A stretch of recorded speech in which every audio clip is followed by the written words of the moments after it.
Been looking forward to this one. First review down here at the Swing Warehouse. If you've seen the promo that we put on our Instagram, go check this place out. Absolute mega unit. Andy and the boys down here do everything from bay hire, 2 full GC quads, club fitting, gapping sessions, custom fitting, absolutely everything you can think of. So link to their website in the bio. If you're in the Essex area or around the local area, come and check these guys out. But today's video is a good one. I have recently bought the TAYLORMADE Sim 2 driver, TAYLORMADE's brand new flagship driver, if you want to call it that. Charlie already has the TAYLORMADE M1 driver in his bag. As soon as I got this, really, me and Charlie spoke about putting them head to head with the GC quads that we've got access to down here and really seeing what the difference is between these two models. I think there's 5 years? I want to say 6. You might be right, I think it is 2015. 2015.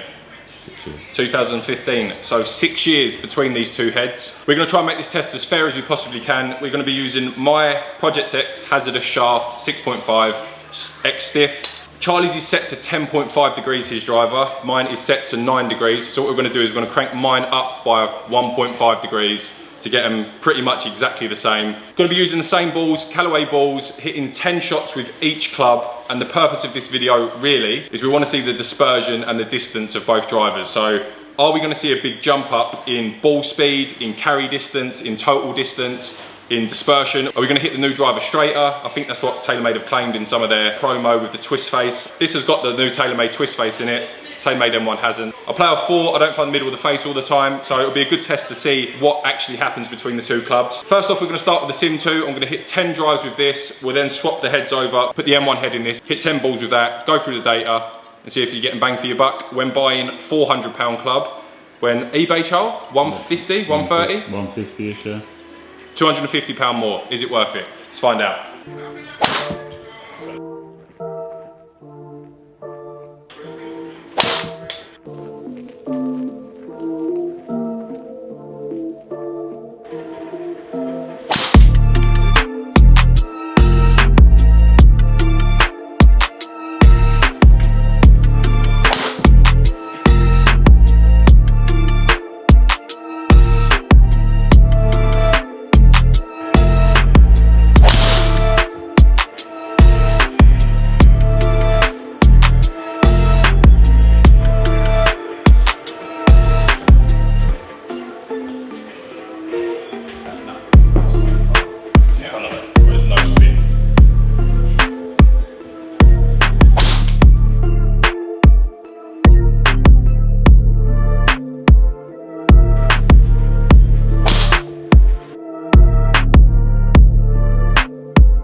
Sim 2, that was a good one. That last one was a good one, so end on hopefully one more good one, move on to the M1.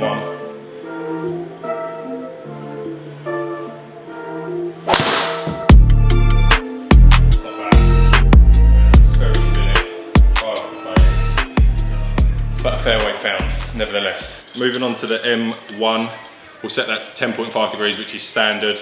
One thing to just quickly note, when you're changing the sim up or down degrees in loft, it is going to open or shut the face.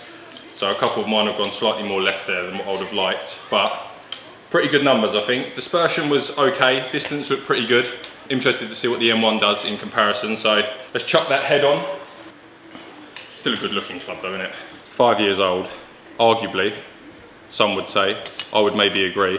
Maybe a bit of a better looking club on the top with the carbon and the white, but each to your own, horses for courses, isn't it? So standard for this as well, 10.5 degrees. So I'm going to put this on neutral, this back bar as well, Charles. Right, completely standard. Standard side track, standard back track, so the MII has been left completely in the middle.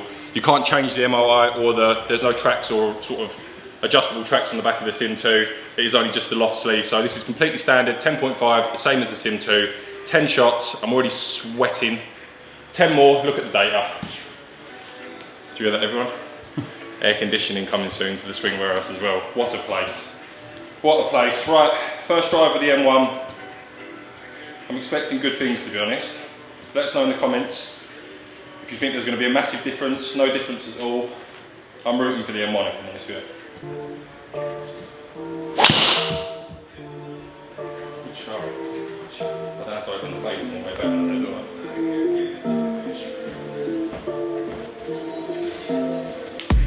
Right off the bat, first shot. I don't know whether because the face was shut, like I said on the Sim 2, but completely feel, which is completely personal opinion, that definitely feels miles better than the Sim 2. It's got a bit of a more tinier sound to it. It's not as dull when you hit it. I did hit that out the middle. I've opened the face a little bit. Good strike there, and that felt better than the 10 I've just hit with the Sim 2. So something to note.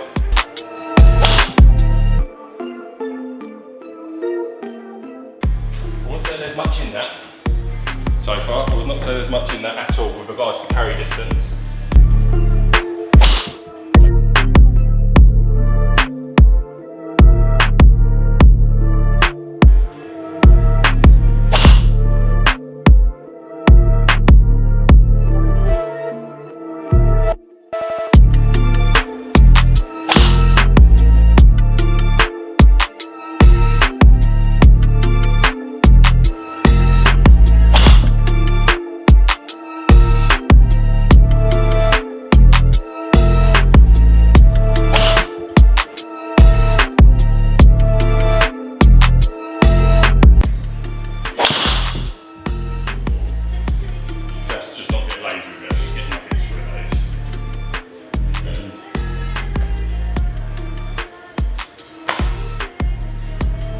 Oh, that's big. 331, that is definitely the longest. 333. 333 with the old M1. If it was a long drive contest, it wins.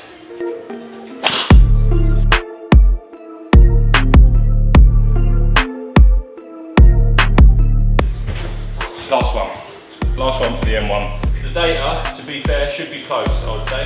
There's been a fair few mishits, fair few offline for both of them. There's been a couple of bombs for both of them. I would say probably the one notable thing that we'll look at is going to be the spin rate. I do feel like the M1 has quite a bit more spin than what the Sim 2 does, but I may be wrong, we'll see. Last ball. That's a good one. It's a good one. Still feels a bit skinny though, in comparison. It is rolling out. 311. Right, so 10 balls with each, 10 with the Sim 2, 10 with the M1. Numbers, what are we looking at? So let's first look at carry distance. Average carry distance with the Sim 2 was 265 yards. Average carry distance with the M1, 277 yards. So 1-0 M1 straight off the bat with that. Total yardage, 295 for the Sim 2, 304 for the M1. 2-0. Next thing we're going to look at dispersion, so that is offline. The average offline with the Sim 2 was 13.6 yards left. That's going to take an average of when I've lost it right, when I've lost it left. Average is 13.6 yards left, but like I mentioned at the start of this video, putting that up to 10.5 degrees has slightly shut that face by, do you know how much, Joel? 3 degrees. It's 3 degrees shut with 10.5 degrees, so left is probably always going to be my miss with that club there. Going over to the M1, my average dispersion offline was 10.7 yards right, so slightly open face, maybe trying to overcorrect what I was doing with the Sim 2, but the dispersion's tighter as well. Spin rate 1768, so 1768 with the Sim 2, compared to 1792 with the M1. 30 revs per minute isn't a thing. You won't even notice it. So they are extremely low spin drivers, anywhere in the bracket of around 1300 to 1700. I would class as quite a low spin driver.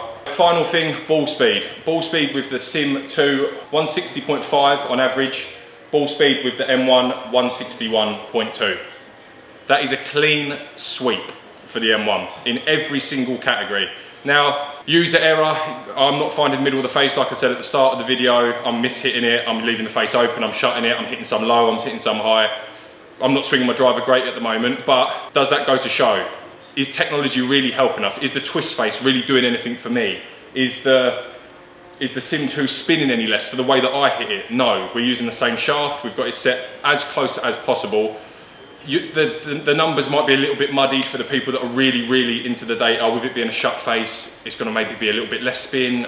The dispersion might have been a little bit tighter with it being completely custom fit for me. But how many of you guys actually go buy a driver off the shelf and don't custom fit it? A lot of you. But for me that's kind of what I expected. I wasn't really expecting to see a massive jump in numbers on ball speed. In conclusion, for you guys at home, the Golf Supply reviews, we don't lie to you. £150 on eBay, TaylorMade M1, £400 TaylorMade Sim 2. The numbers don't lie. M1 won every single category. As always, thanks for tuning in. We hope you enjoyed this type of video. If you did, let us know down in the comments. Please do not leave without leaving a like. And what do we say, Charles? See you in the next one. See you in the next one.